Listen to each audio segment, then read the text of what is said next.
Boa noite, pessoal. Boa noite com muita alegria. Glória a Deus. Quarta-feira extraordinária. Chegou o nosso momento, o momento da luz da palavra. E é uma satisfação sempre enorme estar com vocês aí. Interrompemos aí, a bispa estava gravando agora há pouco aí, o pessoal da rádio ouviu a oração, né? A bispa ministrou a palavra para vocês. Depois esteve gravando o áudio, orando com vocês aí, né? Então, glória a Deus. A partir de amanhã, né? Ontem nós fizemos alguns testes na rádio aí, então, enquanto o pessoal vai se conectando aí no Facebook, deixa eu falar um pouquinho sobre ontem. Nós fizemos alguns testes na rádio ontem, eu tive a parte da tarde e à noite aí, mexendo na rádio, então peço desculpa aí, alguns louvores voltaram, né? Repetiram, porque eu estava fazendo alguns testes na rádio. Então, devo fazer mais um pouquinho alguma coisa amanhã e eu acredito que depois de amanhã esteja tudo normal. Então, nós estamos entrando, ontem nós colocamos a oração, entrou a ideia é que a cada daqui 1 hora, 2 horas, enfim, alguns horários específicos, tem oração para vocês aí. Então, toda vez que vocês estiverem ouvindo os louvores, em determinado momento vai interromper, né? Não sei aí no horário específico, mas aí vocês vão, a gente vai estar passando para vocês, mas vai interromper, entra a oração da bispa, ou entra a oração de nós, né?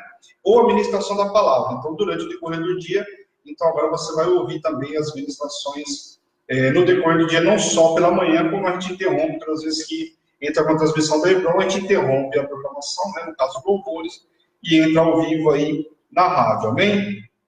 Então tem muita novidade aí para a Rádio Hebron, glória a Deus. Deixa eu falar uma coisa para vocês também, para quem não conhece o aplicativo da rádio, pessoal, dá para baixar o aplicativo do teu smartphone, você vai baixar um íconezinho aí super tranquilo, como você baixa de todas as outras coisas no teu celular. Só que no sistema Android você baixa esse ícone, é o ícone da rádio, você consegue gravar, você consegue compartilhar, dá para fechar a tela, fazer as outras coisas, mexer no WhatsApp, mexer em todas as outras coisas, ouvir os louvores, ou até mesmo as ministrações quando a gente entra ao vivo. Então, você tem toda essa facilidade no aplicativo da rádio. Quem tem iPhone aí não tem essa facilidade, você tem que entrar no site www.radiobron.com.br. Entrou lá, você vai ter acesso também, só que não dá para você salvar, enfim, esse tipo de coisa não dá para fazer, mas você consegue fechar a tela também, né? Deixar fechada aí a tela, pelo menos eu fiz o teste do meu, funciona na boa, e você continua ouvindo o louvor aí. Lembrando que a gente entra 1 hora, normalmente 1 hora e meia, algumas programações nossas aí, você vai ouvindo louvor, fora isso, ouvindo louvor aí o dia inteiro. É uma rádio 100% Jesus, de segunda a segunda, ou seja, de domingo a segunda a domingo, né? Enfim, os 7 dias da semana são exatamente louvores, 24 horas por dia, com exceção das nossas transmissões. Tá? Não toca outro tipo de outro ritmo, né? Mas só toca música gospel. Amém? Glória a Deus, que todos os íntimos adorem ao Senhor. Então, o telefone da Hebron, 11 970 13 8161. Amém? Deixa eu falar outra coisa, aí vai ficar gravado, pessoal, do Facebook, mas para a rádio eu vou falando aí no final, eu falo novamente para vocês o telefone. Quem quiser entrar em contato conosco pelo WhatsApp é o 11 970 13 8161. Quem tiver dúvida sobre o programa Luz da Palavra, é só me chamar depois no WhatsApp aí, eu vou estar respondendo para vocês. Amém? O que eu não souber, como eu sempre falo, eu vou atrás para saber o que é e vou responder para vocês. Legal? Deixa eu falar sobre a programação da Hebron. Bom, nós temos aí de segunda a sexta-feira, né? Nós temos o programa chamado A Palavra do Dia, né? O nome já diz tudo, né? A palavra que vai reger o teu dia. A bispa ministra, então, todos os dias, de segunda a sexta-feira, das 8h30 até umas 10, 10h30 no máximo, ela ministra essa palavra. Então, como eu falei para vocês da rádio, vai ter um pouquinho dessa palavra aí durante o decorrer do dia, em horários específicos, né? Mas durante a programação do dia inteiro, você vai ouvir uns trechos aí da ministração da bispa. Amém? Então, assim também como oração. Então, de segunda a sexta-feira, enquanto marcado, você vai trabalhar, ou já sai com a palavra, ou vai no caminho ouvindo a palavra, não sei se é a palavra que vai reger o teu dia. Legal? Depois nós temos segunda, quarta e sexta, nós temos a Luz da Palavra Comigo, que é um programa diferenciado por conta de ser estudo. Né? Então, é ministrado a palavra, mas não voltado à revelação, mas sim um estudo sobre aquilo que a Escritura nos diz. Então, tem um encontro marcado comigo aí de segunda, quarta e sexta, das 18 até as 19, 19h10 no máximo. Hoje talvez passe aí, sei lá, 5, 10 minutinhos, porque nós estamos no último capítulo, né? E normalmente eu estou no último capítulo, depois eu faço um resumo do livro inteiro para vocês. O único livro que eu não vou fazer o resumo é o próximo que vai entrar, que são 4 capítulos, vamos ver se a gente consegue ministrar tudo num dia só. E aí eu não vou dar resumo, não tem porquê, né? Tudo num dia, não quero que a gente dá resumo.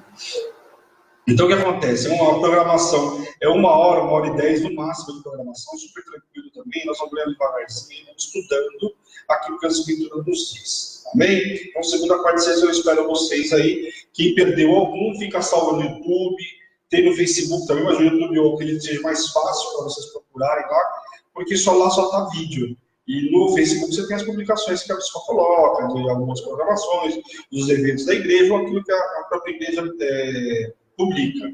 E no caso do YouTube, não, é só os vídeos da programação da Hebron, tá bom? Então, talvez seja mais fácil para você que vai rever. O livro de Josué, por exemplo, eu já coloquei todos os capítulos, então todas as programações agora, vou atualizar todos eles, assim que possível, vou estar atualizando todo o material do Olhos da Palavra.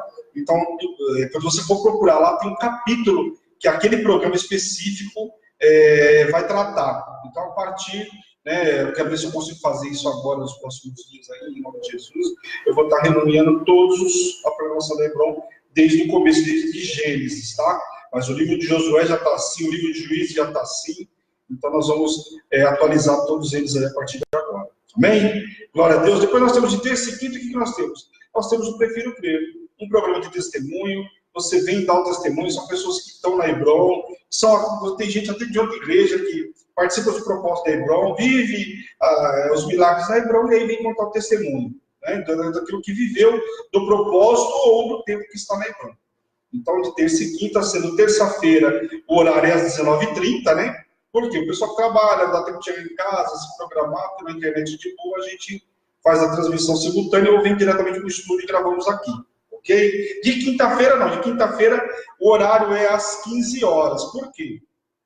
Nós temos um programa à noite. Então, de quinta-feira às 15 horas, é gravado aí para quem pode gravar durante o dia, grava de quinta-feira. A Bispo já deu a dica aí. Quem não puder vir, eu não puder gravar, ou tem vergonha, enfim. Acho que vergonha não, né? Acho que tem que vir aqui falar aquilo que Deus fez na tua vida, exaltar o nome do Senhor. Mas se ainda assim não quiser, por algum motivo, você pode fazer a cartinha. Às vezes a internet é ruim, faz a cartinha, manda para a Bispo, ela vai estar lendo no horário do Prefiro Crer. Amém? Então, terça e quinta tem essa programação.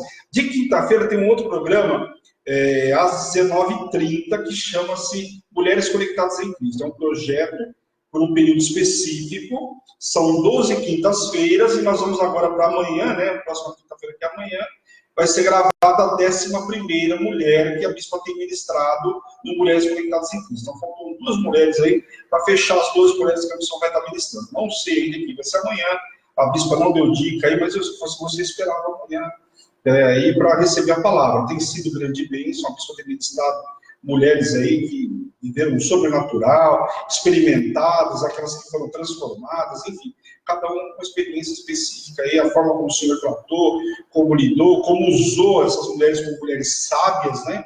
E é isso que a Bispa está ensinando aí as mulheres sábias. Nós, homens, temos participado, temos recebido a palavra também, palavra grandiosa. A Bispa falou sobre Sara, né? Na quinta-feira passada, mas também falou sobre Abraão, falou sobre o posicionamento de cada um. Então, você que é homem também não tem problema de participar, muito pelo contrário, recebe o alimento, né? A dica que dá para as mulheres ali, muitas delas servem para nós também, né? A grande maioria. Então, receba a palavra de quinta-feira às 19h30. Amém? Sexta-feira, depois nós temos então de manhã o programa da Bispa, à tarde às 18 comigo, terminou o programa das 18, às 19 horas aí tem um intervalinho, você vai jantar, vai comer alguma coisinha aí, tomar um banho, descansar um pouquinho, e às 21 horas nós temos o Gospel Night, programa do Bispão, Bispo Fábio. O Bispo Fábio entra aí às 21 horas, né, tem trazido uma palavra toda sexta-feira, palavra, depois ora com todos vocês, né, abençoando a vida de vocês. E a gente tem louvor aí, 1 hora e meia de adoração. Então você consegue louvar, tem vários ritmos aí, e é sempre grande bênção. A Bispa tem participado, tem colocado também uma palavra, enfim. E é sempre muito bom e enriquece a nossa sexta-feira. Amém? Então, sei lá, um casal aí de sacerdote no altar, ministrando, você imagina, né? Com experiência de 20 anos aí, como tem os dois, então um casal que tem muito para nos ensinar, então convido você, além de louvar toda sexta-feira, também receber uma palavra durante a adoração. Amém? Essa é a programação da Hebron. E domingo, todo domingo, às 10 horas da manhã, nós temos o quê? Nós temos o culto da família, famílias conectadas em Cristo. Então nós tivemos aí, domingo passado, glória a Deus, tive a oportunidade de estar ministrando uma palavra, ministrei sobre Jacó, né? Nós estamos no mês de Jacó aí, ministrei fazendo um resumo aí praticamente, né, do mês inteiro sobre Jacó, falando sobre as promessas, né, ministrei sobre promessas, né, e eu acho que um culto que vale a pena você assistir, sempre, né, vale a pena, porque a palavra de Deus ela é atemporal, tempo é fora de tempo, seja domingo, seja hoje você ouvir, ela vai transformar a tua vida, eu creio nisso. Então, assim, tá lá, tá gravado também. Domingo agora nós temos Santa Ceia, por quê? É o primeiro domingo do mês, é dia, primeira sexta, 2, 3, né, dia 3. Nós temos domingo, culto de Santa Ceia. Por quê? Porque né, começamos a nossa premissa, o primeiro domingo do mês. Então, convido você a estar também no domingo. Quem puder vir para o estúdio, avisa aí, só para a gente saber que você vem assistir conosco aqui diretamente, participa da Santa Ceia conosco. Caso contrário, como nós somos uma igreja virtual, nada impede que você faça por aí, compre o teu pão, suco de uva, em nome de Jesus você participa da Santa Ceia. Amém? Glória a Deus, dei todos os recados? Glória a Deus, né? Glória a Deus. Bom, é uma pena, a bispa já colocou na rádio aí, orou, né? Quem ouviu, quem não ouviu, não dá, né? Mas a partir de amanhã vai ter repetições aí, então se você perder um horário, fica ligadinho, de repente depois de 10 louvores, né? Não sei, o horário lá, você vai lá e ouve a oração, ouve a ministração da palavra. Legal? Deixa eu orar com vocês em nome de Jesus. Abram já suas Bíblias no livro de Juízes, capítulo 20, que nós vamos hoje fechar o livro de Juízes. Vou fazer um resumão, como de costume, então ver se eu consigo de boa aí de fazer um resumo do livro inteiro de Juízes. Com exceção dos últimos 2 capítulos que eu vou ministrar agora para vocês, mas os demais nós vamos fazer um resumo sobre todo o livro. Legal? Então inclui suas cabeças e vamos orar em nome de Jesus. Senhor, meu Deus e meu Pai, nós te louvamos, te glorificamos por essa noite extraordinária que o Senhor nos preparou. Pai, nos limpa, nos purifica de todo pecado, de tudo aquilo que não provém de Ti. Que possamos entrar, Pai, na Tua presença, limpos de mão, puros de coração, Deus, em nome de Jesus, Pai. Quero te pedir também, tira todo o comichão dos nossos ouvidos, toda a sonolência, todo o cansaço, Pai, toda a apostasia, Pai, que tem nos impedido de receber a Tua palavra, Senhor. Em nome de Jesus, nos limpa, nos purifica de tudo isso nesta noite, Senhor, para que possamos ouvir a Tua voz. Abre o nosso entendimento, Deus. Coloca a nossa mente cativa em obediência a Ti, Deus, em nome de Jesus. Possamos multiplicar essa palavra que vamos ouvir hoje, Pai, em nome de Jesus, Pai. Que eu diminua cada vez mais e o Senhor cresça, Pai. Usa a minha voz, a minha imagem, Pai, em nome de Jesus, Pai. E tudo que o Senhor fizer na minha vida, na vida dos Teus servos, Deus, a honra, a glória e o louvor é Teu, Pai, em nome de Jesus. Amém. Amém, pessoal? Glória a Deus. Bom, vamos lá. Nós falamos na segunda-feira, vou dar só um minuto, porque a gente vai continuar falando sobre o Levita. Então, vou contar um pouquinho só rapidinho, contando a história para você que não assistiu, né, para que você não perca tanto aí, para que você veja, mas você entenda sobre quem eu estou falando. Amém? Só não confunda, porque há pouco eu falei sobre um levita que se corrompeu, né? Lá na casa de Mica, teve um levita que se corrompeu, né? Mica prometeu dinheiro para ele, não tem nada a ver com esse levita que eu estou contando a história para vocês agora. Bom, aqui é o levita, o tema do capítulo 19 é o levita concubina. Então, o que aconteceu com esse levita? Ele tem uma mulher, essa concubina, ela sai, desagradou a ele, sai da presença dele e vai para a casa do pai. Tem traduções, eu tenho outra Bíblia de estudo, né, ela está dizendo que ela adulterou e por isso saiu da presença do sacerdote. E vai para a casa, né, do pai, e lá ela fica por cerca de uns 4 meses. E aí ele vai até a moça, buscar a moça, e aí vai acontecer a história que eu vou dizer para vocês. Só que eu quero que você preste atenção no seguinte, tem traduções que falam diferente. A tradução Almeida, por exemplo, por que eu estou parando aqui? Para você entender que a escritura é pérola e nós temos que tomar cuidado, porque às vezes a gente vai buscar coisas na internet e nós temos que tomar um cuidado para não entender algo errado. Lógico que tudo que eu ministro para vocês são coisas que tem, primeiro, horas e horas de estudo. Eu vou buscar na Bíblia que eu tenho, vou buscar outra Bíblia que eu tenho de estudo que tem aramaico, tem hebraico, tem tudo isso, então eu vou buscar nessa Bíblia também. E nós vamos entender um pouco da escritura. A tradução Almeida fala que ela desagradou ele. Se a gente for analisar, vamos analisar friamente esse contexto. A mulher naquela época, ainda mais sendo a esposa de um sacerdote, no caso do levita. O que aconteceu com a mulher quando ela adulterava? Ela era apedrejada. Então a tradução aqui diz que ela desagradou ele. Não dá para dizer certo o que foi, mas ela foi-se embora, ele foi para a casa do pai e ele vai atrás dela. Então acredito eu, tá? Não dá para falar com certeza 100%, que ela talvez não tenha adulterado ele, né? simplesmente tenha feito alguma coisa que realmente desagradou ele, por isso essa tradução, e por isso foi para casa do pai e ele vai buscar, porque ele ia buscar uma mulher que traiu ele, né? Então, mas enfim, só para que você entenda e tenha esse cuidado quando você for estudar. Até porque também tem outro detalhe importante, às vezes você está usando uma referência que está na internet baseada em estudos bíblicos católicos que consideram livros, por exemplo, como eu vi outro dia, um estudo estava considerando um comentário que estava no livro de Macabeus, e a nossa Bíblia não tem esse livro de Macabeus 1 e 2. Então, muito cuidado antes de você colocar uma referência bíblica. Então, eu sempre aviso os oficiais, sempre que eu vejo alguma publicação, que eu vejo algum comentário, eu chamo a pessoa, lembre-se, eu chamo no amor para explicar para que você não apanhe, né? Ou até que não passe uma informação que não é verídica, ou né, não tem uma veracidade de nada disso. Então, a gente toma cuidado com os livros apócrifos, a Bíblia cristã ela considera aquilo que foi escrito pelos hebreus, aquilo que realmente, lá na época, né, foi traduzida, então tudo que passa além disso não tem na nossa Bíblia. Então, muito cuidado aí. Amém? Glória a Deus. Então, o que acontece? Aí, ele vai buscar a moça, fica lá na casa do pai, faz a moça para cá, resolve voltar com a moça, né, pega a moça e vai conversar com a comida. No meio do caminho, o que acontece? Ele para numa cidade que é dos benjamitas, né, e tenta ficar lá, não ia para uma outra cidade, justamente escolheu ali por serem irmãos, para que pudessem abrigar ele, pelo menos por uma noite, até que ele seguisse viagem no dia seguinte.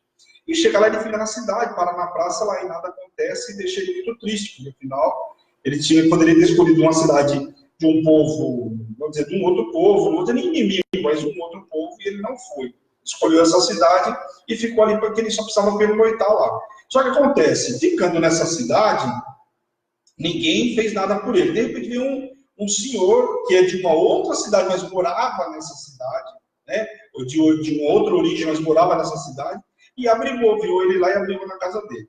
Pois bem, ficando lá à noite, ficaram sabendo que ele estava lá com a concubina, ele estava com sua esposa lá, com essa mulher lá. O que acontece? Logo na sequência, os homens vão lá e querem o quê? Fazer mal, querem que ele saia para fora. E até citei para vocês que lembram muito a história lá de Ló. Lembra que Ló lá em Sodoma e Gomorra? Lembra dessa passagem? Que eles vão lá, e o que acontece? Ele inclusive oferece as filhas, mas eles queriam os anjos. Toda essa história, então, pois bem. O senhor, inclusive, queria mandar a filha dele e a concubina, mas aí os homens não queriam o levita, o que fizeram? O levita colocou a concubina para lá de fora. Eles abusaram da mulher e liberaram ela na madrugada. Ela vai até a porta da casa daquele senhor, e ali ela consegue chegar até a porta dela, ela morre. Diz que ela parou ali no beiral ali da porta, né? Algumas traduções usam outros nomes. Mas enfim, parou ali. Quando acordaram, se depararam com ela, o levita chegou até a moça, ela estava morta.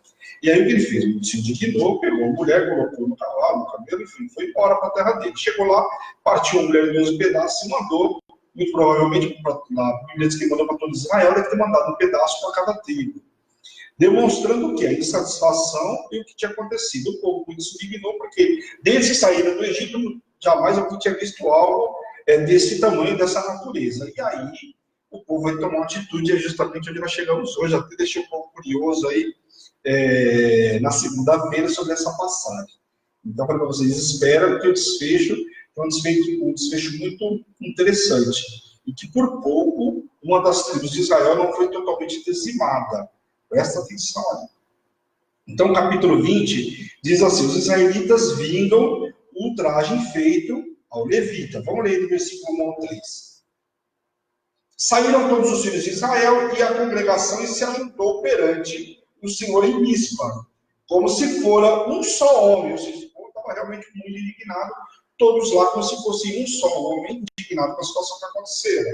Desde Dan até Berseba, como também a terra de Gileade. Os príncipes de todo o povo e de todas as tribos de Israel se apresentaram na congregação do povo de Deus. E havia 400.000 homens de pé que puxavam da espada. Ouviram os filhos de Benjamim que os filhos de Israel haviam subido a Mispa e disseram aos filhos de Israel: contai-nos como sucedeu esta maldade. Quer dizer, aqui vejo que os benjamitas era justamente lá onde tinha passado o levita, a cidade onde aconteceu tudo isso. E aqui os homens, 400 mil homens, levantaram espadas indignados com o que tinha acontecido aí nessa cidade. O levita, então, imediatamente contou o que ocorreu, o que fizeram com a sua concubina, e que ele cortou e enviou um pedaço para cada um, para toda a herança de Israel, para que soubessem a vergonha e a loucura que Israel se encontrava neste momento. Então, ele então pediu conselho sobre o que fazer, se o povo, o povo todo reunido, as tribos lá, o que deveria ser feito com essa situação que aconteceu. Decidiram punir os homens de Gibeá e apresentaram-se um plano de ação. Gibeá, a parte da tribo de Benjamim, estava em Gibeá, ok? Decidiram punir os homens de Gibeá e apresentaram um plano de ação. As tribos concordaram em enviar um décimo de seus homens de cada tribo e assim se ajuntaram como um só homem. Vamos ler o versículo 12 ao 15 aí. As tribos de Israel enviaram homens por toda a tribo de Benjamim, que lhe disseram: que maldade é essa que fez entre vós?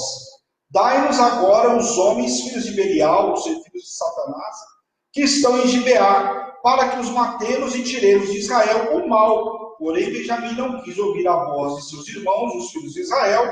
Antes, os filhos de Benjamim se ajuntaram, vindos das cidades de Gibeá, para saírem a pelejar contra os filhos de Israel.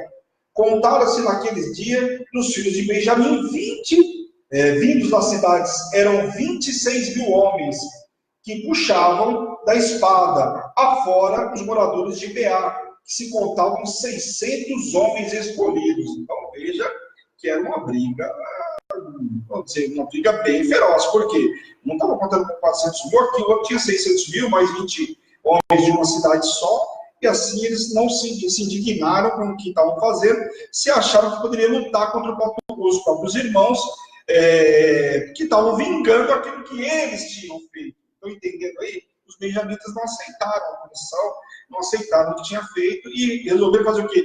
Lutar contra aqueles que estavam querendo simplesmente justiça, mas eram irmãos, né?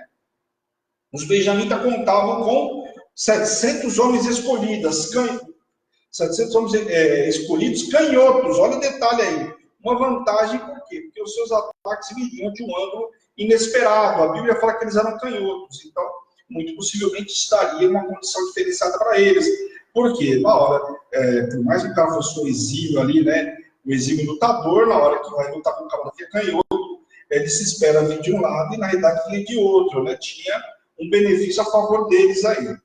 Por outro lado, contaram os homens de Israel, excluindo os benjamitas, o número era de 400 mil homens, que puxaram a espada. Então os israelitas subiram a Betel para consultar ao Senhor sobre qual tribo subiria primeiro. E o Senhor ordenou que Judá subiria primeiro.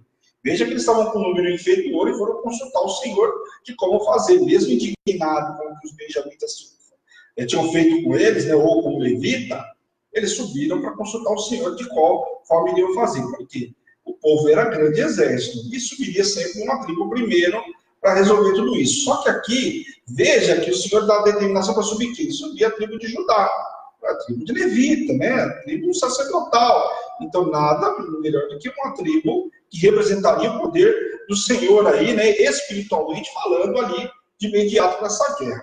Para toda batalha que envolvia a santidade e a justiça de Deus, o Senhor indica a tribo de Judá para ir à frente, pois é dela que procederia o poder e o governo, e mais tarde viria também o Rei dos Reis, que é Jesus. Então, nada mais justo, nada mais certo do que, nada melhor do que ir à tribo de Judá. Amém? Então, pela manhã, os filhos de Israel foram à peleja, porém saíram derrotados com a baixa de 22 mil homens.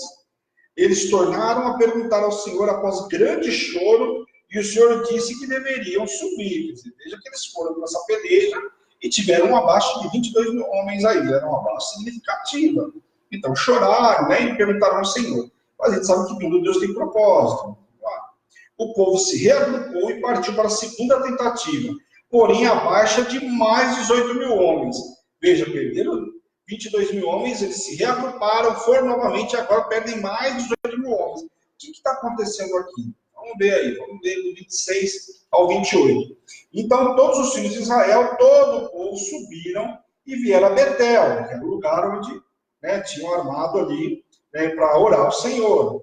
E choraram, e estiveram ali perante o Senhor, jejuaram aquele dia até a tarde perante o Senhor e ofereceram holocaustos e ofertas pacíficas. Veja que agora eles estão lá em Betel. Lembra que Jacó ergueu um altar lá em Betel, quando o anjo falou com ele, o anjo subia e descia lá, lembra, através do sonho, que botou a pedra no travesseiro? Eles estavam, inclusive, domingo sobre isso. Presta atenção aí.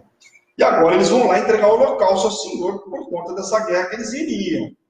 E os filhos de Israel perguntaram ao Senhor por quanto a arca da aliança de Deus estava ali naqueles dias.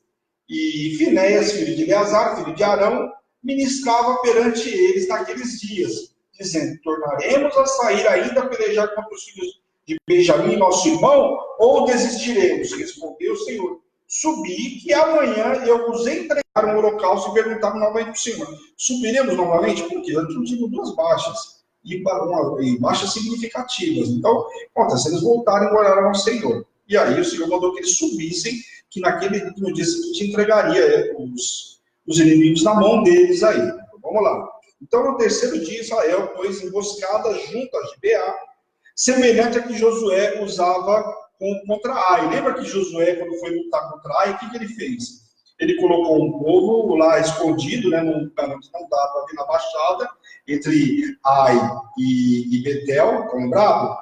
E aí o que acontece? Colocou lá na baixada, ele foi na frente de Ai lá, pegou o exército, fez sinal lá, o povo saiu para combater eles. Eles deram como se fossem fugir. E saiu todo o povo para poder matar eles no meio do caminho. Nisso que foram matar o povo de Ai saiu para matar o povo de Israel. Josué deu sinal e o pessoal saiu com emboscada atrás. Foi exatamente da mesma forma aqui que eles fizeram agora. Os filhos de Benjamim foram para fora da cidade e ali começou a ferir e matar como das outras vezes. Acharam até que estavam vencendo como antes. Então veja que eles usam a mesma estratégia lá de Josué em Ai. Eles saíram, começaram a matar alguns até, e acharam que estavam vencendo como eles tinham vencido as outras vezes. No entanto, os israelitas, contudo, estavam agindo de acordo com a sua estratégia. 10.000 homens escolhidos e a peleja se engrandeceu. Porém, os benjamitas não imaginavam que o mal lhes tocaria. Quer dizer, tudo que eles imaginavam que eles iam vencer, como tinham vencido da outra vez. Não achavam que iria vencer aqui os benjamitas. Vamos ler o versículo 35 e 36. Então feriu o Senhor a Benjamim diante de Israel, e mataram os filhos de Israel naquele dia 25.100 homens de Benjamim, todos puxavam a espada. Assim viram os filhos de Benjamim que estavam feridos. Os homens de Israel retiraram-se perante os benjamitas, porquanto estavam confiados na emboscada que haviam posto contra Gibeá. Eles saíram, ficaram tranquilos, porque eles tinham colocado emboscada lá, começaram a ferir, depois ficaram tranquilos quando o povo começou a fugir, porque eles tinham colocado emboscada para tudo isso. A emboscada pegou a Gibeá, a cidade estava sem defesa, enquanto seus exércitos perseguiam os israelitas que apareceram diante da luta. E, no caso, agora estavam fugindo. Os homens entraram em Gibeá sem lutar e anunciaram sua presença, dando início a um grande incêndio. Da mesma forma que foi lá naquela situação, botaram fogo aqui, da mesma forma eles estão botando fogo aí. Quando os israelitas em fuga fingida perceberam a fumaça do fogo, em sinal combinado, viraram-se contra os benjamitas e mataram à vista de sua cidade incendiada. 18.000 valentes benjamitas foram mortos naquela ocasião. Então, de repente, o povo de Israel virou e começou a falar: agora nós vamos enfrentar eles, que estavam fugindo, aparentemente mostrando que estavam fugindo da guerra. Na verdade, não dava, era estratégia. E aí, quando eles começam a ver que chegou um determinado momento que tinham visto o sinal, eles se viram e começam a lutar. E quando os benjamitas viram para começar a lutar, eles se depararam que a cidade já estava pegando fogo. E aí matou 18.000 deles. Ainda mataram outros que fugiram, e o total de 25.000 homens valentes foram a mais foram derrubados aí. Vamos ler o versículo 47 e 48. Porém, 600 homens viraram e fugiram para o deserto, a Penha-Rimon, onde ficaram 4 meses. Veja que dos 700.000 homens que eles tinham aí, quase 100.000 morreu, né? E aqui 600 aí, agora estavam fugindo ali. Os homens de Israel voltaram, e os filhos de Benjamim, e passaram a fio de espada tudo que restou na cidade. E tanto homens como animais, em suma, tudo o que se encontraram e também todas as cidades que se acharam, puseram fogo. Então ali voltou o povo de Israel e botaram fogo em tudo aí. Os 600 homens de Benjamim que sobreviveram à queda seriam os remanescentes que continuariam a tribo de Benjamim. Então veja que aqui eles mataram tudo, matou homens, matou mulheres, e ficou somente 600 homens que sobraram aqui dessa tribo. Quer dizer, a tribo ia ser dizimada. Presta atenção aqui. Olha o que um ato que eles fizeram lá contra o levita, né? Ou seja, contra o irmão, né? Matando a concubina, violentando e matando a concubina. Agora estão trazendo levantando a ira do Senhor contra eles, né? Uma vez estavam fazendo isso com os próprios irmãos. E aí o que acontece? Agora quase foram dizimados, sobrou 600 homens de toda a tribo aí. Os benjamitas tinham se afastado do Senhor, e quem abandona Deus sofre o espanto e o terror nas batalhas, pois o mal lhe sobrevém inevitavelmente por ter desprezado ao Senhor. Foi o que aconteceu aí, desprezaram o Senhor, e o mal inevitavelmente apareceu contra eles. Por quê? Porque tinham se afastado do Senhor, e feito tamanha brutalidade aí. Amém? Capítulo 21. Esposas para os benjamitas. Olha que irônico. Vamos ver o capítulo 21 aí. Versículo 1 ao 7 aqui. Vamos ler que esse capítulo é grande. Esse versículo que eu vou ler para vocês é grande. Prestem bem atenção. Ora, haviam jurados os homens de Israel em Mispa, dizendo: nenhum de nós dará sua filha para mulher aos benjamitas. Por quê? Eles fugiram 600 homens lá, do que escapou e não foi dizimado toda a tribo. E aqui eles juraram lá em Mispa, o restante do povo de Israel, que ninguém daria uma filha, né, uma mulher, para ser esposa de um benjamita. Ou seja, a tribo ia acabar, porque só tinha homem. Que aconteceu? Ou eles buscavam das cananeias para casar e ter filhos novamente, ou então essa tribo ia ser dizimada. Por quê? Porque não tinha mais origem com o povo hebreu, né, com o povo de Israel. Amém? Então jurou todo o povo que ninguém daria filha para se casar com esses camaradas aí. Veio o povo a Betel e ali ficaram até a tarde diante de Deus. E levantaram a voz e prantearam com grande pranto. Disseram: ah, Senhor Deus de Israel, por que sucedeu isso em Israel, que hoje lhe falte uma tribo? Porque agora estava faltando uma tribo. Né? Uma tribo foi eliminada. Das 12, uma tribo agora tinha sido eliminada praticamente porque só ficou homens lá. Ao dia seguinte, o povo pela manhã se levantou e edificou ali um altar.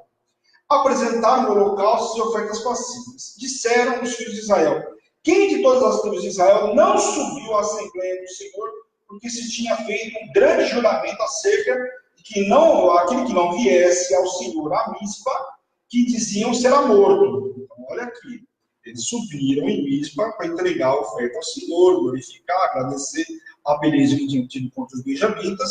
Só que essa assembleia é uma assembleia solene. Então, nenhuma tribo poderia ficar de fora. E aqui eles descobrem que uma tribo não subiu.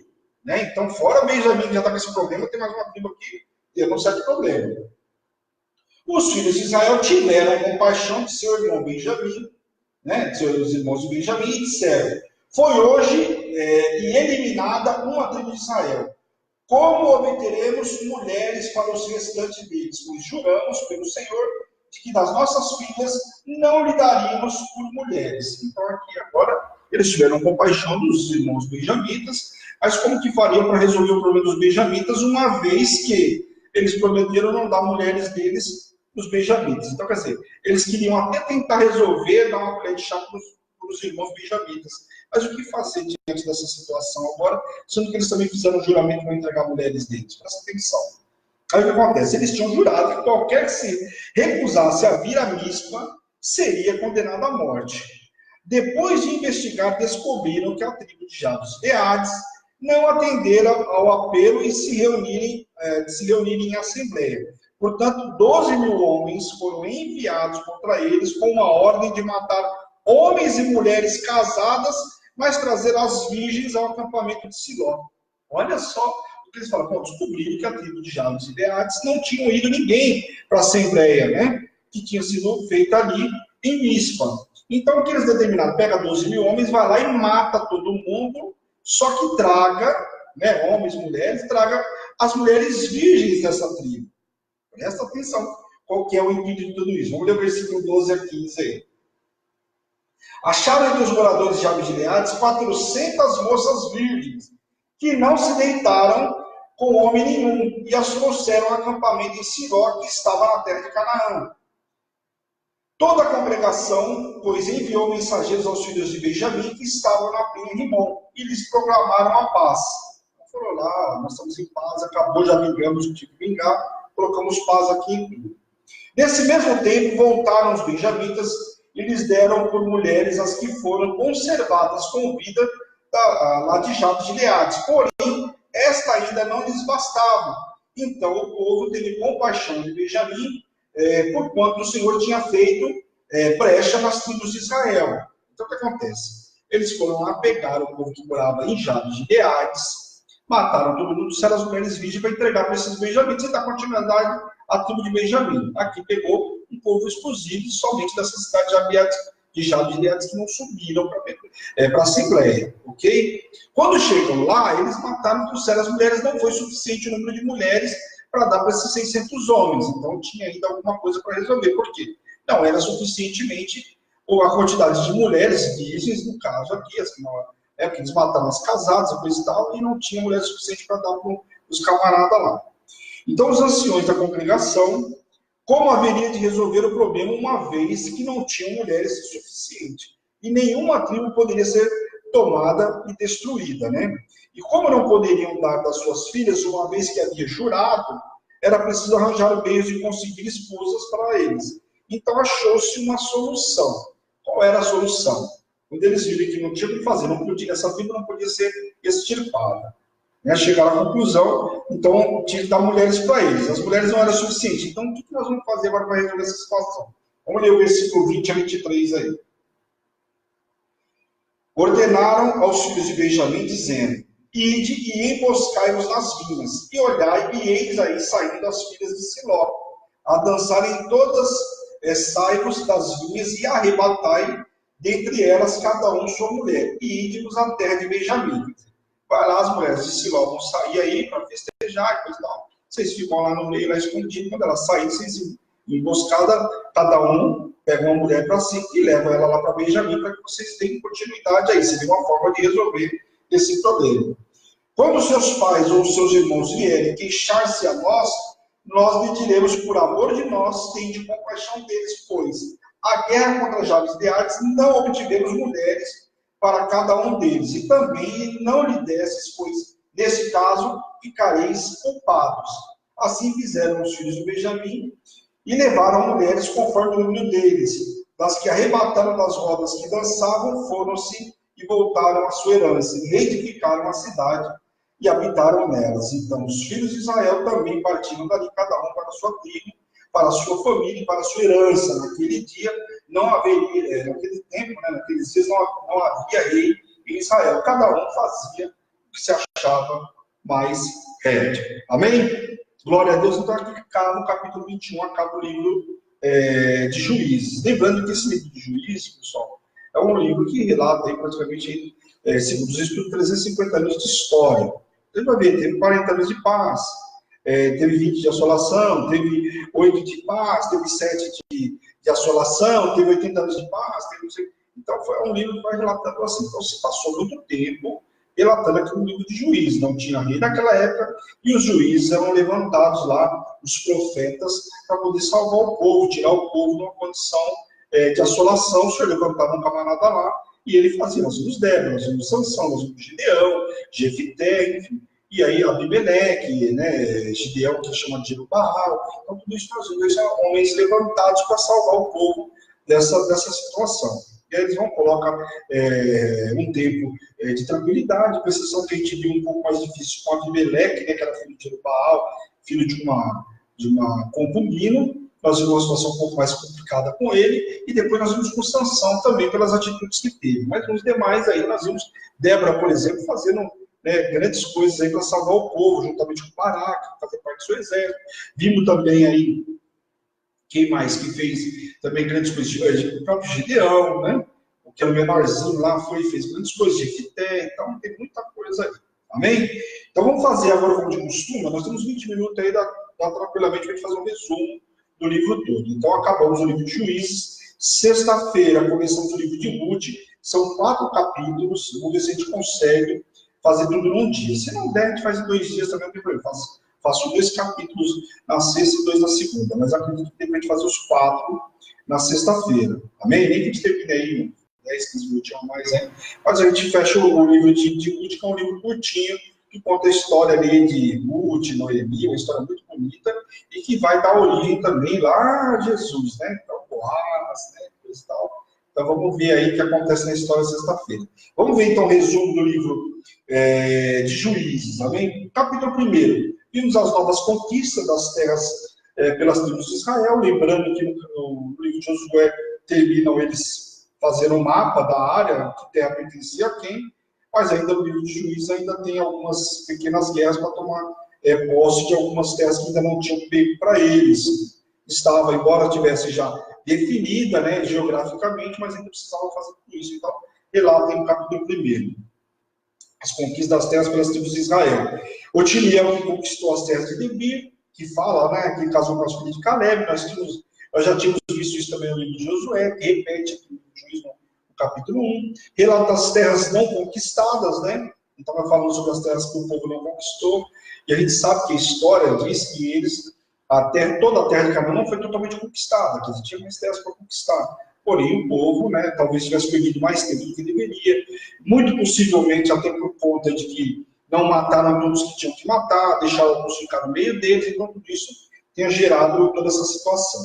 Capítulo 2. Deus repreende os israelitas, né? Fala que o choro sem ação não passa de um remorso, mas o verdadeiro arrependimento gera transformação e conversão. Então, mano, não adianta vocês ficarem chorando aí se não tiver realmente um arrependimento, é só um chorinho para dizer que estão tristes, mas que vão voltar a fazer tudo de novo. Então, Deus ali dá um chacoalhão no povo. Relata novamente a morte de Josué e a contaminação do povo com outros deuses, no caso de Baal e Astarote, que eu comentei com vocês, a gente falou um pouco sobre isso também. Capítulo 3. As nações pagãs que ficaram no meio do povo, que na realidade serviriam de provação e habilitação para o povo, né? Logicamente, ficaram e o povo ia se contaminar com todos eles. Alguns alegados que deixariam eles por conta de que eles pagariam imposto, que eles estariam subjugando eles. Na realidade, está deixando mais um problema do que uma solução, né? Otiniel, sobrinho de Caleb, foi levantado como um primeiro juiz e livrou o povo após 8 anos de escravidão e tiveram 40 anos de paz. É o que relata aí. Relata a servidão de Hebron, pois o povo voltou a fazer o que era mal e serviram aos moabitas por 18 anos. Eude foi levantado pelo Senhor após o clamor deles e libertou o povo. Ele matou o rei com um punhal. Lembra dessa passagem? Que ele vai lá e fala, rei, vim trazer uma notícia para você aqui. Eu só preciso te dar um secreto, o rei achando que ele fazia alguma proclamação, alguma coisa vinda diretamente de Deus. E aí leva ele para o quarto secreto lá, para a câmara do rei, lá e tranca a porta e vai ouvir o que ele tinha para falar. E aí ele vai lá e com um punhal e mata o rei e salva, liberta o povo. Sai, tranca o rei lá dentro, consegue sair, demora, até que descobre que ele tinha matado o rei. E o povo derrotou os moabitas nessa situação e tiveram 8 anos de paz. Capítulo 4. Após 20 anos de servidão de Jabim, rei de Canaã, o Senhor levanta juiz e profetiza Débora, que juntamente com Baraque aniquila o inimigo que possuía um exército muito superior, porque eles tinham 900 carros de ferro, eles eram um povo muito grande, sob o comando de Cícera, que era o comandante do exército.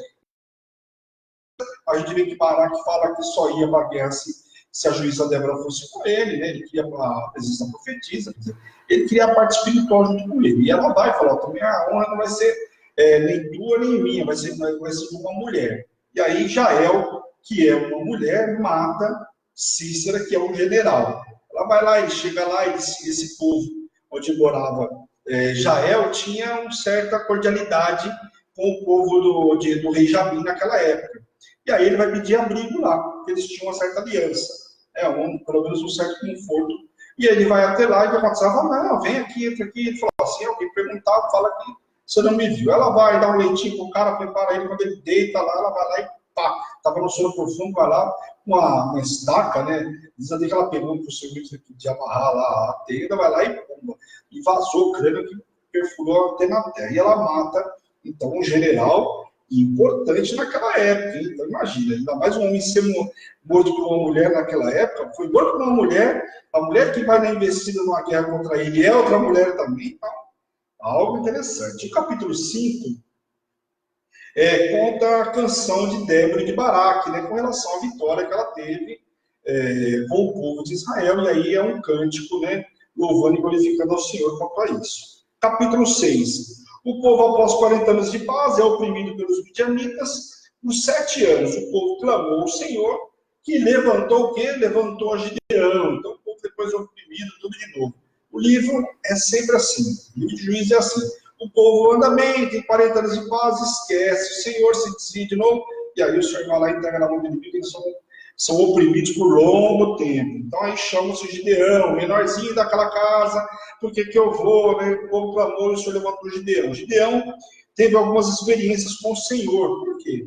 Ele começa a perguntar, chega hoje lá e fala, mas se é o anjo mesmo, espera que eu vou preparar um cabrito aqui, vou preparar uma comida, que coisa e tal, e o anjo espera, e aí bate lá, sobe no holocausto ao Senhor, então ele tem certeza que é o Senhor no comando da situação. Ok, logo na sequência, ele faz o que? Ele vai lá e destrói o altar de Baal que o pai dele tinha feito. Vai lá, levanta de madrugada, destrói o altar, pega a madeira, né, que tinha tudo lá, e queima, usa para poder queimar essa própria madeira. E aí o que acontece? No dia seguinte, o povo fica sabendo que foi Gideão que tinha feito isso, por outro pai dele, e o pai dele falou assim, bom, quer saber uma coisa? Por que vocês vão vingar a morte do Deus Baal aí? Deixa meu filho aí, faz o seguinte, vocês não estão falando que é Baal? Então Baal se justifique, se entenda com meu filho. Aí passaram a chamar ele também depois da situação de Jeru-Baal. Capítulo 7. Capítulo 7, Gideão, com 300 homens, vence os midianitas. Vejam que eram 135 mil homens aí, e Gideão pega ali, né, tem 32 mil homens aí na primeira baixa, isso fala, tem muita gente aí, Gideão, para enfrentar 135 mil homens, não, tem muita gente, devia ter mesmo, né, 450 homens para cada um do povo de Gideão, do povo de Israel, devia ter muito mesmo, realmente, mas aí o Senhor fala, tem muito, vai tirando, e tirou aí de uma atacada aí 22 mil, os medrosos aí, ó, pode ir embora, e sabe que os medrosos naquela época tinham uma lei que garantia isso, que o cara tivesse medo que ele não fosse mesmo, porque senão ele só era gerar problema, né? Ia acabar botando medo de quem ainda tinha coragem. E aí 22 mil foram embora. Ficou 10 mil. O senhor vira para Gideão, bom, agora a competição ficou um pouco mais, né, mais tranquilo aí. Mas ainda era muita gente, era praticamente 10 mil homens, seria quase 14 homens para cada um do povo de Israel. Aí o senhor fala para Gideão que era muito. Falou, senhor, tá de brincadeira, né? Você está falando que 10 camaradas é muito? Um cara mata 14, aí fala para ele, não, tem muita gente aí, tira aí. Aí foi lá, e o senhor fala para descer, beber água, vai aquela situação, tem que, aquele que bebeu água, né, praticamente cuidando para que tudo acontecesse, né, preocupado, não se abaixou, não deitou lá para tomar água, lambendo como cachorro. O que aconteceu? Tirou mais 9.700 e ficou 300 homens aí para essa peleja. Então, um número ótimo, né, cada um tinha que matar 450. Então, é bom, gente, pode ir. Um cara que já era tido como menorzinho da casa dele, medroso, e ainda vai com uma guerra com 300 camaradas, na sequência o senhor vai falar para ele, ó, faz o seguinte, desce até lá, no arraial do inimigo, eu vou mostrar para você o que eles estão falando lá. E aí ele chega lá e pega esse cara, olha, porque eu sonhei essa noite, que a espada de Gideão estava passando, estava matando todo mundo, quer dizer, o povo já com medo aí de Gideão. Então presta atenção, o senhor exclui todo o exército e estratégia, e dá uma estratégia para que ele vença o inimigo. Ó, faz o seguinte, pega lá, né? Pega um cântaro lá e mais uma tocha, e quando ele soar lá, dá o barulho lá, toca a trombeta, quebra o cântaro, e as tochas acesas, o inimigo começou a se matar entre eles todos. Então, Gideão, no capítulo 8, Gideão aplaca os eframitas, e com muito discutia por não terem sido chamados. Depois dele vencer toda essa peleja aí, os caras se mataram praticamente sem ele fazer muito esforço, pegou os despojos. No capítulo 8, os eframitas começam a reclamar com Gideão, porque eles não tinham sido chamados para essa guerra. Na verdade, eles queriam uma confusão, porque os eframitas, eles são um povo que gerou muita confusão com o povo de Israel. Então, na verdade, eles só queriam era confusão, mais um pouco de confusão aí. Saíram ao encalço dos midianitas e matou um total de 135 mil homens, pelo total que matou Gideão com o povo de Israel. Gideão recusa-se a governar o povo, mas faz uma escola sacerdotal. Eles não tinham chamado, né? Tinha tudo para fazer aquilo que Deus desejava para ele, tinha muito mais para ele fazer, mas ele desistiu, pegou lá os camaradas, que vocês são viajantes, traz aqui o ouro, traz aqui algumas coisas aqui, e faz uma escola sacerdotal, quer dizer, muito preocupado com a vestimenta, né? Mas não está preocupado em governar o povo ali. Gideão, então, o que acontece? Relata que ele teve 70 filhos, mais um chamado de Abimeleque, que era filho de uma concubina. Então, ele teve 70 filhos, mais um filho a mais aí, que seria filho com uma concubina. Amém? Capítulo 9. Abimeleque mata, né, filho de Gideão, com essa concubina, mata os irmãos para assumir o reino. Ele vai lá, faz uma tramóia, fala com os camaradas das cidades, da onde era a mãe dele, fala, nós somos irmãos aqui, não sei o que, me ajuda, e contrata os camaradas para matar os irmãos dele. Consegue matar praticamente quase todos, né? Um somente escapa. Jotão, seu irmão, ficou sabendo o que fizeram Abimeleque, que tinha matado todo mundo.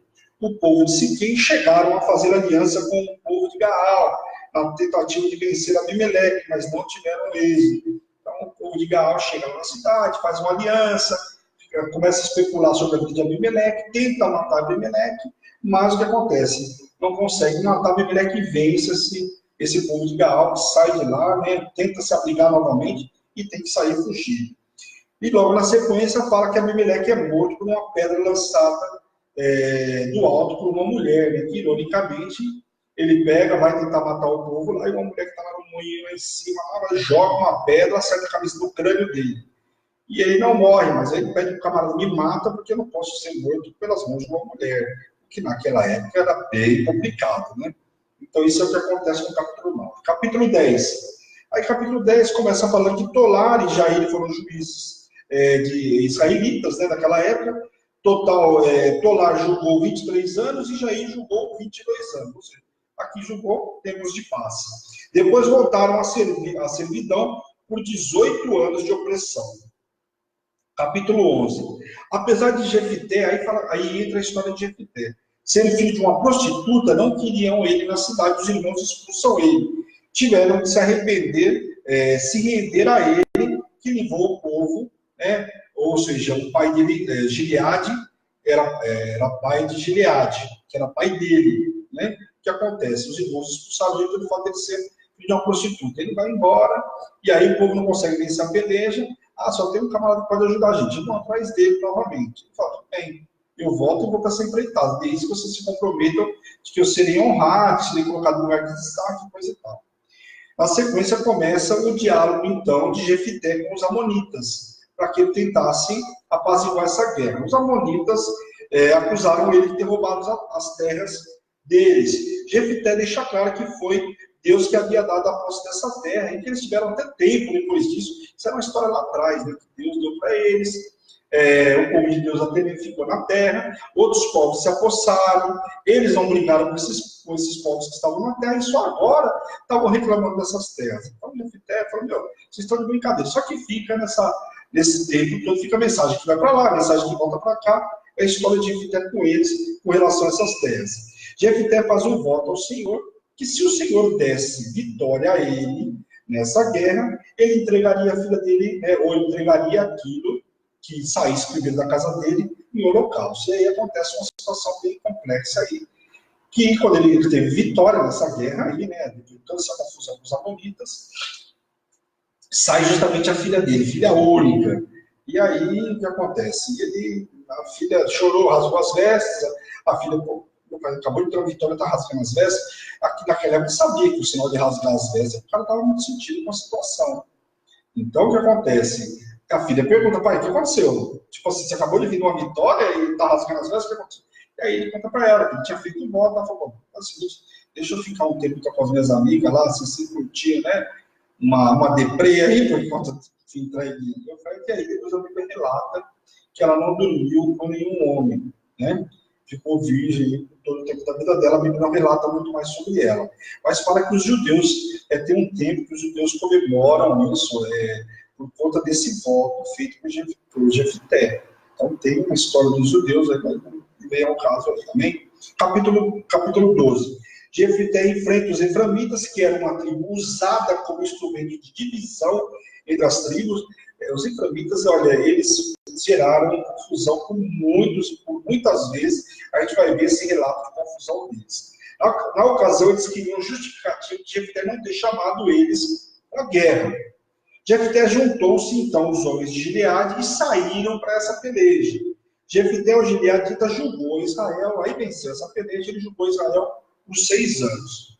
Depois julgou Israel Ibsa, né, de Belém por 7 anos. Depois julgou Elon, Zebulonita, né, por 10 anos. E Abdon, de Piratom, julgou por mais 8 anos. Você vê que vai passando tempo nessa brincadeira toda aí. Capítulo 13. Depois de 40 anos nas mãos dos filisteus, nasce Sansão nazireu, que iria libertar eles. O anjo apareceu a sua mãe Zorá e a seu pai Manoá, e fala que ele ia nascer um menino, ela era estéril, né? O Manoá não acreditou em Zorá, e fala para ela, não, tá de brincadeira, quando eu chamo o anjo de novo, quero falar com ele. E aí ela Zora lá, e depois ela queria saber como que ele deveria fazer com o menino, ele não tinha entendido muito bem, como que eu vou criar esse menino. E aí o que acontece? O anjo volta novamente, aparece a mãe corre lá para chamar o Manoá vem lá, e aí o anjo começa a falar que era um nazireu. Então o que acontece? Era consagrado desde o ventre da mãe dele, ela não poderia, inclusive durante a gestação, não poderia beber bebida forte. Esse filho também, né, após o nascimento, não poderia beber bebida forte, não poderia passar navalha na cabeça dele, era separado, ungido de Deus, e tinha um propósito para livrar o povo de Israel da mão dos filisteus. Então, nasce esse menino aí. Amém? Capítulo 14. Sansão quer casar. Pense no camarada que deu problema de Sansão. E a gente viu, eu fiz questão de ler para vocês, propósito de Deus, nada saiu do controle de Deus. Porém, talvez Sansão tivesse uma vida completamente diferente, ou tivesse vivido mais, completado a mesma missão que Deus tinha para ele, mas num tempo mais longo, longevidade, né, e coisa e tal, mas não foi o caso. A gente vê camarada aqui que julgou Israel e teve 40 anos de paz. E Sansão, por exemplo, julgou Israel por 20 anos. Cumpriu o que o Senhor tinha, cumprido, mas talvez tivesse vivido 40 e cumprido da mesma forma. Então, o que acontece? Sansão quer casar justamente com a Filisteia. E aí fica na cabeça do pai e da mãe, ela tem que convencer o pai e a mãe a aceitar esse casamento. Aí o que acontece? Logo na sequência, ele, uma vez contaminado, só acaba de atolar o pé. Vai lá e resolve participar de uma festa, como se fosse uma despedida de solteiro lá, comemoração do povo filisteu, que eram 7 dias para comemorar esse noivado e finalizar o último dia do casamento.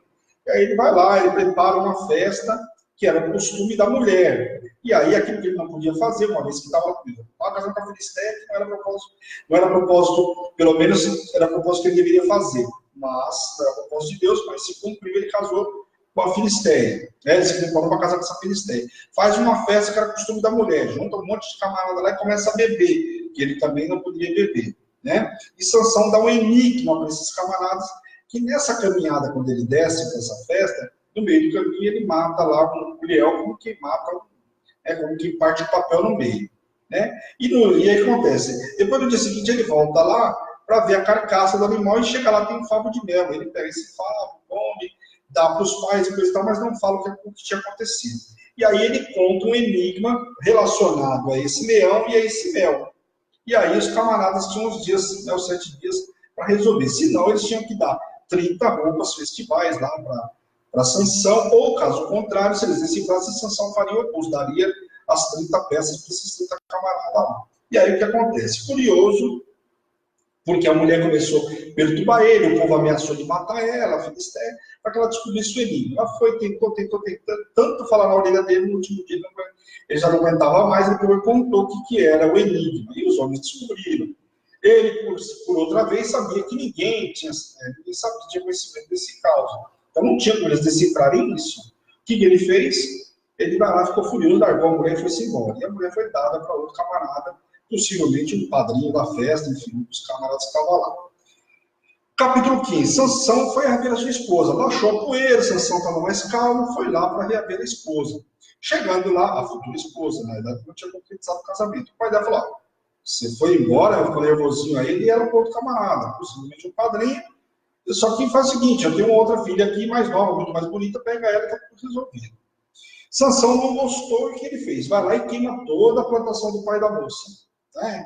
A plantação dos filisteus, vai lá e bota fogo, pega a raposa, amarra pelo rabo lá e solta lá uma raposa pelo meio do campo lá e acaba acabando com toda a vinha, né, deles. E aí o que acontece? O povo filisteu subiu e perguntou o que tinha acontecido aquilo, o que representava daquele fogo lá na plantação deles. Ah, foi Sansão que veio aqui, fez isso, subiu até a casa do pai da moça, mataram todo mundo lá, queimaram.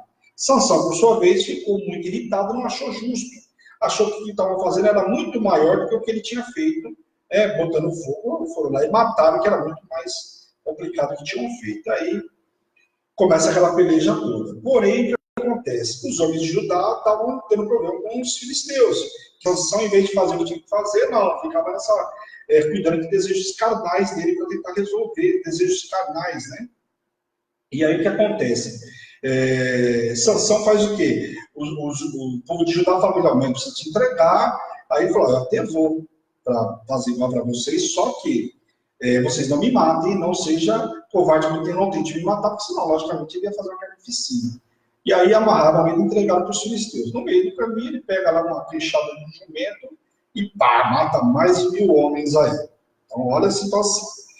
Capítulo 16. Sansão já estava totalmente corrompido, né? Ele vai até casa e coabita com a prostituta. Se afeiçoou a Dalila. Logo aí depois ele tenta sair, os camaradas cercam na cidade, tentam esperar ele conseguir matar ele sai, arranca portão, arranca coluna, sai com tudo. Logo na sequência, aparece ele com Dalila, se afeiçoou a Dalila, né? E foi traído por Dalila. Dalila se afeiçoou a ele, consegue descobrir aonde estava a força dele e começa aquele teste de força, né? Ela pega, chama os inimigos prometem pagar para ela uma grana, e eles querem entregasse qual era a força de Sansão. Sansão, corrompido do jeito que estava, né? Era onde Satanás mais usava ele, era justamente nessa área, porque sabia que era fraco, né? Que se deixava levar por isso, já tinha funcionado uma vez. E Satanás fez de novo com a mesma coisa. Dalila fica ali na orelha dele para que ele diga. E ele, cada hora ele falava que era uma coisa, ela ia, fazia, eles chegavam lá, ele matava os caras, não tinha perdido força nenhuma. Ele foi dando cada hora uma situação. E foram tentando, depois de 3 vezes, ele já estava assim, estava falando: eu não vou entregar isso para você. Ela falou, tem que falar, então você não me ama. E apelou que ele não amava ela, que coisa e tal, foi fazendo toda essa lenga com ela. Até que ele não aguentou, ela tanto cozinhar a orelha, lembrando igual a outra, ela foi lá e contou a história. Ela vai, coloca ele no colo, alisa ele, fala para os homens: ó, vem só mais uma vez, porque agora é fato que agora ele realmente contou a verdade. Certo de que agora realmente era alguma coisa parecida ser certa, né? Cortar o cabelo, né? E aí o que acontece? Ela vai e corta o cabelo dele. Quando ele acorda, ele acha que está com a força que estava e não estava com força nenhuma. E aí o que acontece? Ele por dinheiro ela entregou ele na mão dos inimigos. Sansão o que acontece? Fura os olhos dele, vaza os olhos deles e coloca ele para rodar um moinho. Logo na sequência, o que acontece? Dá uma grande festa lá no palácio e botam ele lá para poder fazer vergonha, para poder humilhar, entregar o Deus da mão deles lá e falar: olha, ele entregou o Sansão na nossa mão, e faz toda aquela festa lá para poder humilhar cada vez mais. Mas estavam todas as autoridades, as celebridades ali naquele local. Sansão pede para que um camarada ajudasse ele a chegar nas 2 colunas que sustentavam aquele local. E aí ele clama ao Senhor que dê força para ele pela última vez, né, que tivesse misericórdia da vida dele. Ele vai lá e derruba as colunas e a Bíblia relata que ele matou muito mais na sua morte do que em vida. Veja que se a gente for analisar essa passagem, por exemplo, lá quando ele matou com a junta do jumento, ele matou 1000. E aqui, então, você vê que ele matou uma grande quantidade de gente, que matou mais na sua morte do que em vida. E ali ele completa aquilo que Deus tinha determinado para ele. E o povo teve paz. E ele julgou Israel por 20 anos. Amém? Capítulo 17. Capítulo 17 fala sobre Mica. Mica rouba a mãe, rouba o dinheiro que a mãe tinha. Aí ele descobre que a mãe jogou uma maldição sobre quem tivesse roubado. Ele devolve o dinheiro à mãe para não tentar amenizar a praga que ela jogou sobre a vida daquele que roubasse, pega o dinheiro então e vamos dedicar a parte religiosa do negócio. Só que ele vai lá e constrói estátua, unge um filho dele como sacerdote, quer dizer, nomeia o filho dele como sacerdote da casa, autoridade espiritual, você não tem como ter essa autoridade para nada. E aí o que acontece? Logo na sequência ele constrói uma imagem esculpida lá, o tudo usa esse dinheiro e faz uma imagem, uma escultura e coloca um templo dentro da casa dele. E aí o que acontece? Ele consagrou o filho dele como sacerdote. Um levita passa pela casa de Mica e é corrompido por ele. Fala, mano, faz o seguinte, fica aqui. Se é levita, onde você vai fazer? Estou procurando um lugar para me ficar. Faz o seguinte, fica aqui na minha casa, você vai ser o meu levita exclusivo e eu no final do ano te dou uma grana aí, depois sai a colheita, eu te dou uma grana. E aí esse levita acaba se corrompendo e ficando ali na casa de Mica. Olha aí, o levita corrompido, né? Que vivia daquilo que o Senhor, né, determinava, tinha todo aí uma ordem de receber os dízimos, aquele corrompido se deixou levar. Os danitas, buscando parte das suas terras, né, aumentar as terras que eles tinham, descobrem que Naís era uma cidade que tinha tudo que eles precisavam. E aí eles vão, alguns viajantes vão 5 camaradas lá para espiar. Quando no meio do caminho eles param na casa de Mica, e descobrem que tinha um levita lá, descobrem a estátua, descobrem tudo que tinha lá. Quando voltaram, quiseram voltar para a cidade, contaram tudo isso e retornaram com 600 homens para ser empreitada aí contra Laís, essa cidade. Passam na casa de Mica e aí faz o quê? Fala para o levita, ó, pegaram tudo que tinha lá e fala para o levita, vamos com a gente, é melhor você ser levita, né, de uma tribo inteira do que de um camarada só. O levita corrompido, já tinha roubado tudo, faz o quê? Então tudo bem, vamos com vocês. E até os vizinhos ali de Mica tentaram reaver juntamente com Mica. Não sei se os camaradas falaram, nós ir embora, que vocês vão morrer e aqui. Aí eles voltaram para a casa dele.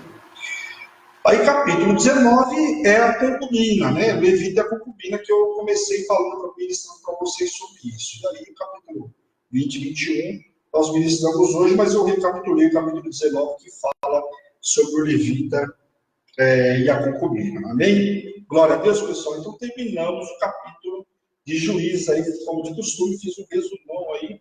A gente passa um capítulo por capítulo, contando, logicamente, os fatos principais. No detalhe, você tem que voltar e ver o programa do dia, que está todos os salmos com um capítulo. Hoje, capítulo 6 ao 10, está lá no YouTube, está tudo separado por capítulo. Então, se você perdeu algum capítulo ou quer saber melhor da história, como no caso de Sansão, você volta lá, tem lá capítulo tal, vai na tua Bíblia, vê lá o capítulo de Sansão, qual capítulo 8? Volta lá no YouTube e vê esse programa. Sansão, se eu não me engano, eu ministrei em um programa só. Só agora no caso do Levita que eu ministrei em 2 programas, por exemplo. A grande maioria eu não separei a história, né? Alonguei um pouquinho mais o programa, enfim. Ou diminuir para que não ficasse histórias, né?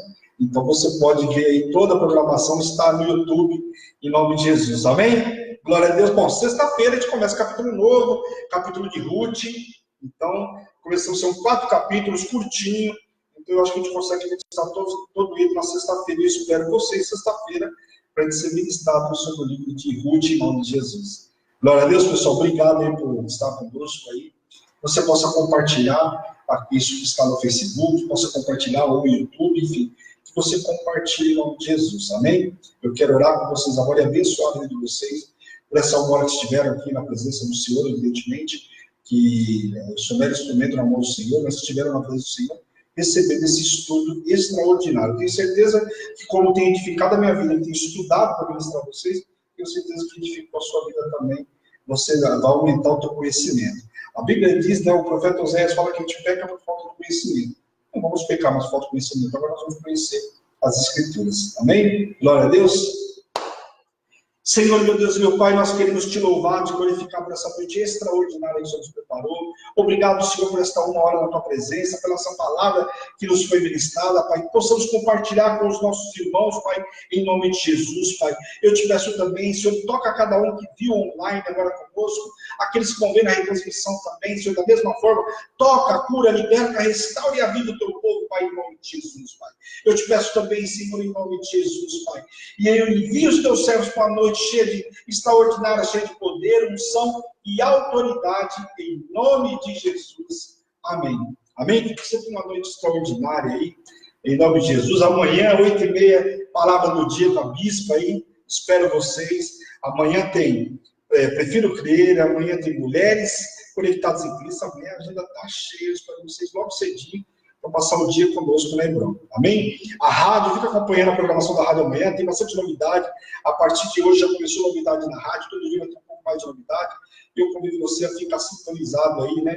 Através da internet na Rádio Hebron. Amém? Um grande beijo. Esta é a Hebron, Igreja Apostólica Internacional, a minha terra prometida, a sua terra prometida, a igreja que te ama. Um beijo grande, pessoal. Tchau, tchau. No meu Facebook.